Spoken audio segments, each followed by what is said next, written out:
Some fine morning we'll all awake to find the stand that the women will take. They'll change this world all upside down. We'll have a lady mayor in every town. They'll spend all the money we poor men. Throughout history, men and women have fought to attain and preserve those rights that they have found fundamental to their own welfare. One such woman was Alice Paul, who helped American women gain the voting rights that were afforded to them by the Constitution of the United States of America. Through her actions and those of her fellow suffragettes, women in this country were finally able to have their voice heard in the political and legal systems in which they lived, helping to ensure fairness and equality for future generations.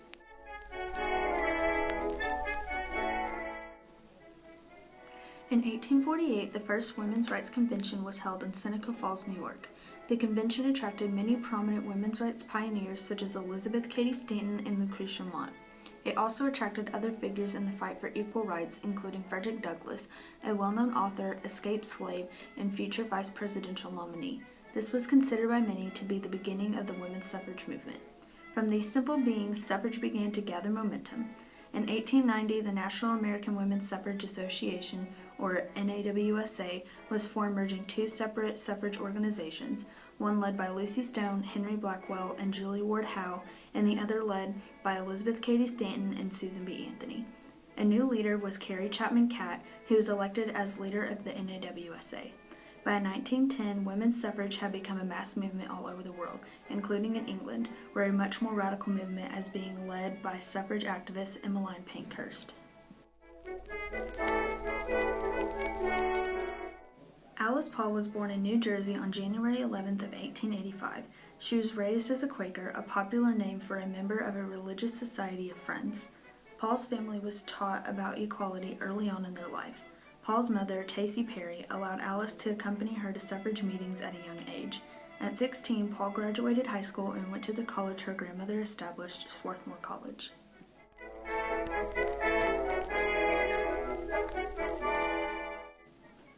After graduating college, Paul moved to England in 1907 for a period of 2 years.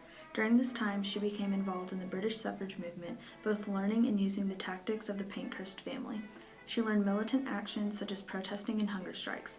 While in England, Paul was arrested 3 times, one of which resulted in her first experience with force feeding. She went to London after she graduated from college, and there got involved with the British suffrage movement, which was much more militant, much more radical than the American version. So she participated in all kinds of public demonstrations and property destruction even that you did not see in the American movement at the time. So when she returned to the States in the 19-teens, she came with this different view of what the suffrage movement could be, a more radical, a more demonstrative, active way that the movement could work. So she brings those new, energizing ideas into the movement.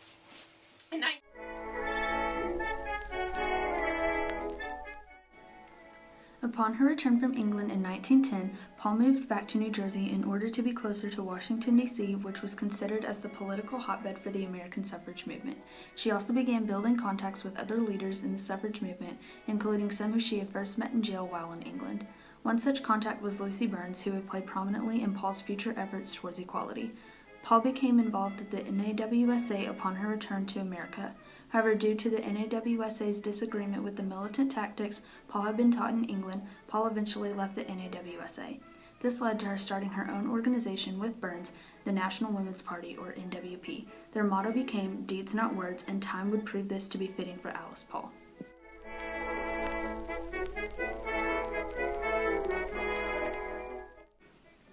Following her mantra, Paul was determined to gain national attention for her cause. One of the first actions Paul took was to organize one of the largest parades of that time, called the Women's Suffrage Procession. It took place on March 3, 1913, the day before President Woodrow Wilson's inauguration speech.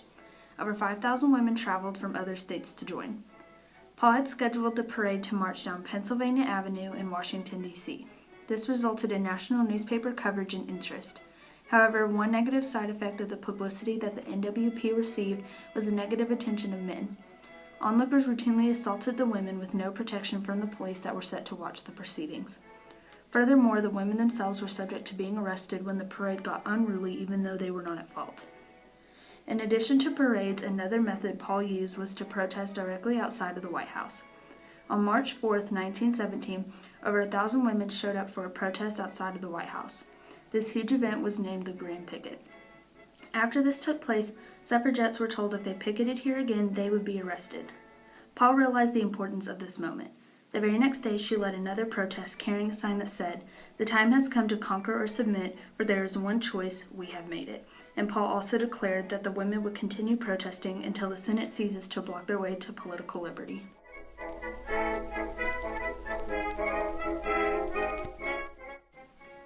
Upon her arrest, there came a dramatic shift in the nature of Paul's movement. Paul and her fellow suffragettes were imprisoned, during which the women began to refuse to eat, starting a hunger strike. The authorities intensified efforts to subdue the unruly suffragettes, and the women struck back with a new and terrible weapon, the hunger strike. When officials tried to feed them forcibly, they resisted. This hunger strike was to protest their incarceration status, claiming that they should be recognized as political prisoners rather than criminal offenders. Paul was in prison for a period of 60 days, and the press was denied access to her and the other women.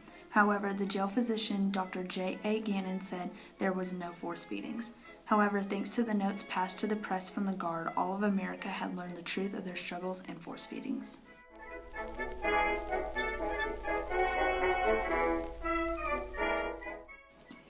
Paul knew that President Wilson would be a valuable ally in her fight for suffrage. They initially gained his attention through their protests outside of the White House during his early presidency. Wilson was reluctant to join their cause until he was made aware of the forced feedings, which had gained a large amount of negative attention from the American public. He was also annoyed by the aggressive actions of Paul and the NWP after being accused of being hypocritical with their Kaiser Wilson signs. Their claim was that President Wilson was fighting in the Great War for other countries' freedom, while in America, women were still fighting for their own freedom. Eventually, Alice's tactics paid off, and President Wilson proposed the 19th Amendment to Congress. This amendment would guarantee all American women the right to vote. After over 2 years of debate and one failure to reach the 3/4 majority required for passage, the amendment was ratified on August 18, 1920. 8 days later, Paul's fight for suffrage finally succeeded when the 19th Amendment officially became a law.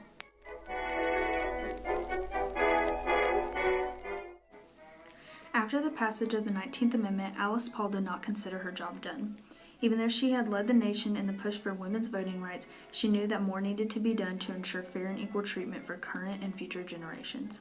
In short time, she had written the Equal Rights Amendment, or ERA.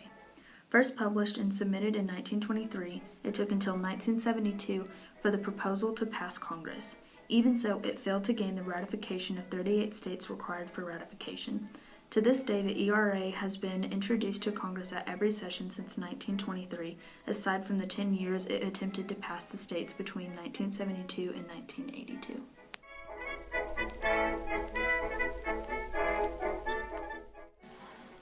Due to Paul's work with the National Women's Party, women had gained the right to vote. Aside from the attempts to gain the passage of the Equal Rights Amendment, she and the NWP fought to attain other milestones for women's equality. They were instrumental in the inclusion of the Sex Equality Clause in the 1964 Civil Rights Act, as well as the placement of the first female on the Civil Service Commission, Miss Jessie Dell. Paul's efforts also led to the United States Army allowing women physicians and the appointment of the first female diplomat, Miss Lucille Atchison, and the first female federal judge, Miss Bernita Matthews. Paul was eventually honored after her death by being voted into the National Women's Hall of Fame. She also appeared on stamps in both Great Britain and America, while also being honored on the 2012 $10 gold coin of the First Spouse Gold Coin series. She was the only woman represented that was not a former First Lady. Alice Paul spent most of her life fighting for women's rights. By her death in 1977, she had worked tirelessly as a leader for both American and international women's rights movements. When the 19th Amendment passed allowing women the right to vote, she did not stop there. She continued fighting, showing future generations a model for their own actions. Thanks to the efforts of Alice Paul and her fellow suffragettes, the women's suffrage movement and women's rights movements gained enough publicity and power to accomplish in years that which had been stalled for decades. Alice Paul still serves an example of courage and leadership for any person fighting to gain or defend their rights. They'll be ruling the court, you see, judge and jurors that'll be, and what the she say will have to go, and we poor he's won't stand no show.